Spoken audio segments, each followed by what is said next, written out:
Genesis 42 from the Net Bible. Joseph's brothers in Egypt. When Jacob heard there was grain in Egypt, he said to his sons, "Why are you looking at each other?" He then said, "Look, I hear that there is grain in Egypt. Go down there and buy grain for us, so that we may live and not die." So 10 of Joseph's brothers went down to buy grain from Egypt. But Jacob did not send Joseph's brother Benjamin with his brothers, for he said, "What if some accident happens to him?" So Israel's sons came to buy grain among the other travellers, for the famine was severe in the land of Canaan. Now Joseph was the ruler of the country, the one who sold grain to all the people of the country. Joseph's brothers came and bowed down before him with their faces to the ground. When Joseph saw his brothers, he recognized them, but he pretended to be a stranger to them and spoke to them harshly. He asked, "Where do you come from?" They answered, "From the land of Canaan to buy grain for food." Joseph recognized his brothers, but they did not recognize him. Then Joseph remembered the dreams he had dreamed about them, and he said to them, "You are spies. You have come to see if our land is vulnerable." But they exclaimed, "No, my lord. Your servants have come to buy grain for food. We are all sons of one man. We are honest men. Your servants are not spies." "No," he insisted, "but you have come to see if our land is vulnerable." They replied, "Your servants are from a family of 12 brothers. We are the sons of one man in the land of Canaan. The youngest is with our father at this time, and one is no longer alive." But Joseph told them, "It is just as I said to you. You are spies. You will be tested in this way. As surely as Pharaoh lives, you will not depart from this place unless your youngest brother comes here. One of you must go and get your brother, while the rest of you remain in prison. In this way, your words may be tested to see if you're telling the truth. If not, then, as surely as Pharaoh lives, you are spies."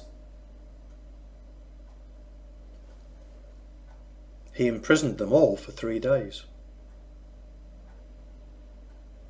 On the 3rd day,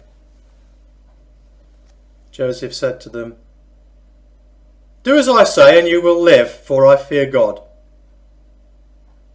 If you are honest men, leave one of your brothers confined here in prison while the rest of you go and take grain back for your hungry families. But you must bring your youngest brother to me. Then your words will be verified and you will not die." They did as he said. They said to one another, "Surely we are being punished because of our brother. Because we saw how distressed he was when he cried to us for mercy, but we refused to listen. That is why this distress has come on us." Reuben said to them, "Didn't I say to you, don't sin against the boy, but you wouldn't listen? So now we must pay for shedding his blood." Now they did not know that Joseph could understand them, for he was speaking through an interpreter. He turned away from them and wept.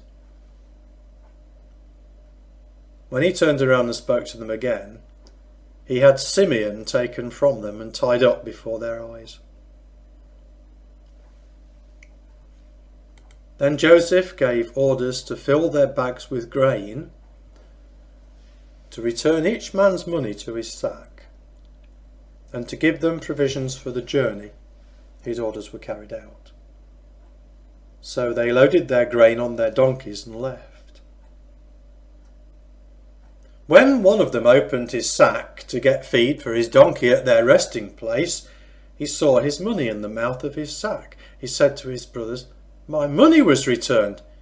Here it is in my sack." They were dismayed. They turned trembling to one another and said, "What in the world has God done to us?" They returned to their father Jacob in the land of Canaan and told him all the things that had happened to them, saying, "The man, the Lord of the land, spoke harshly to us and treated us as if we were spying on the land. But we said to him, 'We are honest men. We are not spies. We are from a family of 12 brothers. We are the sons of one father. One is no longer alive, and the youngest is with our father at this time in the land of Canaan.' Then the man, the Lord of the land, said to us, 'This is how I will find out if you are honest men. Leave one of your brothers with me, and take grain for your hungry households and go. But bring your youngest brother back to me, so I will know that you are honest men and not spies.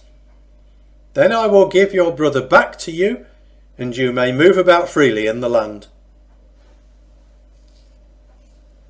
When they were emptying their sacks, there was each man's bag of money in his sack. When they and their father saw the bags of money, they were afraid. Their father Jacob said to them, 'You are making me childless. Joseph is gone, Simeon is gone, and now you want to take Benjamin. Everything is against me.' Then Reuben said to his father, 'You may put my 2 sons to death if I do not bring him back to you. Put him in my care, and I will bring him back to you.' But Jacob replied, 'My son will not go down there with you, for his brother is dead and he alone is left. If an accident happens to him on the journey you have to make, then you will bring down my grey hair in sorrow to the grave.'" Genesis 43 from the Net Bible. The second journey to Egypt. Now the famine was severe in the land. When they finished eating the grain they brought from Egypt, their father said to them, "Return, buy us a little more food." But Judah said to him, "The man solemnly warned us, 'You will not see my face unless your brother is with you. If you send our brother with us, we'll go down and buy food for you. But if you will not send him, we won't go down there, because the man said to us, "You will not see my face unless your brother is with you." Israel said, "Why did you bring this trouble on me by telling the man you had one more brother?" They replied, "The man questioned us thoroughly about ourselves and our family, saying, 'Is your father still alive? Do you have another brother?' So we answered him in this way. How could we possibly know he would say, 'Bring your brother down'?"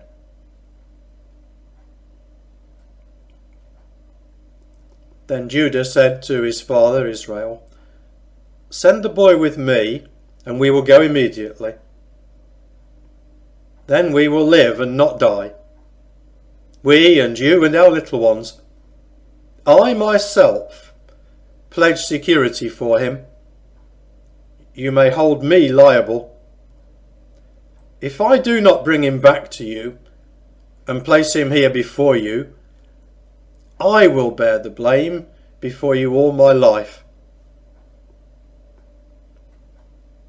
But if we had not delayed, we could have travelled there and back twice by now."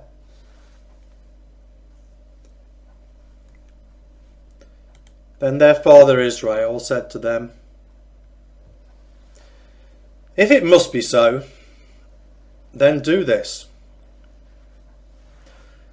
Take some of the best products of the land in your bags, and take a gift down to the man, a little balm and a little honey, spices and myrrh, pistachios and almonds. Take double the money with you. You must take back the money that was returned in the mouth of your sacks. Perhaps it was an oversight. Take your brother too, and go right away to the man. May the sovereign God grant you mercy before the man, so that he may release your other brother and Benjamin. As for me, if I lose my children, I lose them." So the men took these gifts, and they took double the money with them, along with Benjamin. Then they hurried down to Egypt and stood before Joseph. When Joseph saw Benjamin with them, he said to the servant who was over his household, "Bring the men to the house, slaughter an animal and prepare it, for the men will eat with me at noon." The man did just as Joseph said. He brought the men into Joseph's house. But the men were afraid when they were brought into Joseph's house. They said, "We are being brought in because of the money that was returned in our sacks last time. He wants to capture us, make us slaves, and take our donkeys." So they approached the man who was in charge of Joseph's household and spoke to him at the entrance of the house. They said, "My lord, we did indeed come down the first time to buy food, but when we came to the place where we spent the night, we opened our sacks and each of us found his money, the full amount, in the mouth of his sack. So we have returned it. We have brought additional money with us to buy food. We do not know who put the money in our sacks." "Everything is fine," the man in charge of Joseph's household told them. "Don't be afraid. Your God and the God of your father has given you treasure in your sacks. I had your money." Then he brought Simeon out to them. The servant in charge brought the men into Joseph's house. He gave them water and they washed their feet. Then he gave food to their donkeys. They got their gifts ready for Joseph's arrival at noon, for they had heard that they were to have a meal there. When Joseph came home, they presented him with the gifts that they'd brought inside, and they bowed down to the ground before him. He asked them how they were doing.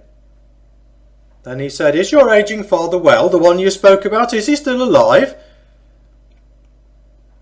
"Your servant, our father, is well," they replied. "He is still alive." They bowed down in humility. When Joseph looked up and saw his brother Benjamin, his mother's son, he said, "Is this your youngest brother whom you told me about?" Then he said, "May God be gracious to you, my son." Joseph hurried out, for he was overcome by affection for his brother and was at the point of tears. So he went to his room and wept there. Then he washed his face and came out. With composure he said, "Set out the food." They set a place for him, a separate place for his brothers, and another for the Egyptians who were eating with him. The Egyptians are not able to eat with Hebrews, for the Egyptians think it is disgusting to do so. They sat before him, arranged by order of birth, beginning with the firstborn and ending with the youngest. The men looked at each other in astonishment. He gave them portions of the food set before them, but the portion for Benjamin was 5 times greater than the portions for any of the others.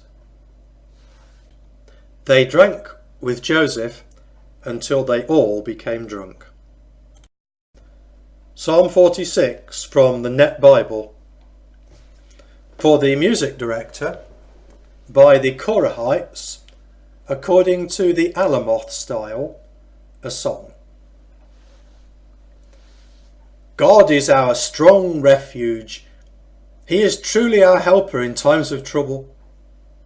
For this reason, we do not fear when the earth shakes and the mountains tumble into the depths of the sea, when its waves crash and foam and the mountains shake before the surging sea. The river's channels bring joy to the city of God, the special holy dwelling place of the Sovereign One. God lives within it. It cannot be moved. God rescues it at the break of dawn. Nations are in uproar. Kingdoms are overthrown. God gives a shout. The earth dissolves. The Lord who commands armies is on our side. The God of Jacob is our protector. Come, witness the exploits of the Lord who brings devastation to the earth. He brings an end to wars throughout the earth. He shatters the bow and breaks the spear. He burns the shields with fire. He says, "Stop your striving and recognize that I am God. I will be exalted over the nations. I will be exalted over the earth." The Lord who commands armies is on our side. The God of Jacob is our protector.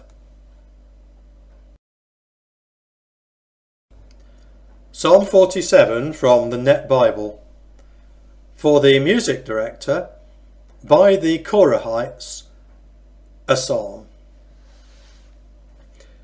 All you nations, clap your hands, shout out to God in celebration.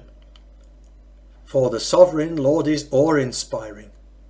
He is the great King who rules the whole earth. He subdued nations beneath us and countries under our feet.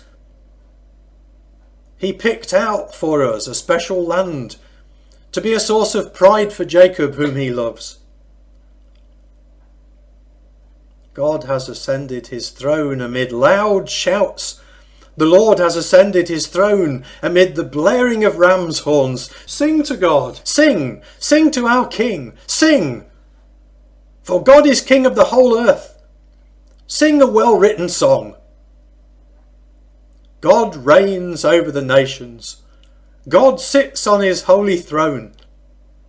The nobles of the nations assemble, along with the people of the God of Abraham, for God has authority over the rulers of the earth.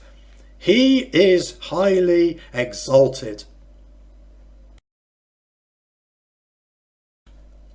Psalm 48 from the Net Bible. A song, a psalm by the Korahites. The Lord is great and certainly worthy of praise in the city of our God, his holy hill. It is lofty and pleasing to look at, a source of joy to the whole earth. Mount Zion resembles the peaks of Zaphon. It is the city of the great King. God is in its fortresses. He reveals himself as its defender. For look, the kings assemble, they advance together. As soon as they see, they are shocked, they are terrified, they quickly retreat. Look at them shake uncontrollably, like a woman writhing in childbirth. With an east wind, you shatter the large ships. We heard about God's mighty deeds. Now we've seen them in the city of the Lord, the invincible warrior in the city of our God. God makes it permanently secure. We reflect on your loyal love, O God, within your temple. The praise you receive, as far away as the ends of the earth, is worthy of your reputation, O God.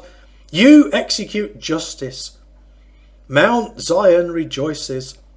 The towns of Judah are happy because of your acts of judgment. Walk around Zion. Encircle it. Count its towers. Consider its defences. Walk through its fortresses so that you can tell the next generation about it. For God, is our defender forever. He guides us. Matthew 28 from the Net Bible. The Resurrection. Now, after the Sabbath, at dawn on the first day of the week, Mary Magdalene and the other Mary went to look at the tomb. Suddenly, there was a severe earthquake, for an angel of the Lord descending from heaven came and rolled away the stone and sat on it. His appearance was like lightning, and his clothes were white as snow. The gods were shaken and became like dead men because they were so afraid of him. But the angel said to the women, "Do not be afraid. I know that you are looking for Jesus who was crucified. He is not here, for he has been raised, just as he said. Come and see the place where he was lying. Then go quickly and tell his disciples, he has been raised from the dead. He is going ahead of you into Galilee. You will see him there. Listen, I've told you." So they left the tomb quickly with fear and great joy and ran to tell his disciples. But Jesus met them, saying, "Greetings." They came to him, held on to his feet and worshipped him. Then Jesus said to them, "Do not be afraid. Go and tell my brothers to go to Galilee. They will see me there." The Guards report. While they were going, some of the guard went into the city and told the chief priests everything that had happened. After they had assembled with the elders and formed a plan, they gave a large sum of money to the soldiers, telling them, "You are to say, his disciples came at night and stole his body while we were asleep. If this matter is heard before the governor, we will satisfy him and keep you out of trouble." So they took the money and did as they were instructed, and this story is told among the Jews to this day. The Great Commission.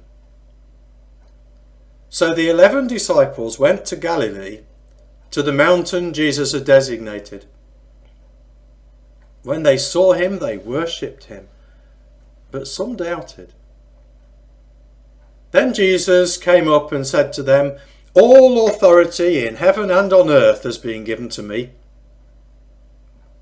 Therefore, go and make disciples of all nations, baptizing them in the name of the Father and the Son and the Holy Spirit, teaching them to obey everything I have commanded you. And remember, I am with you always, to the end of the age."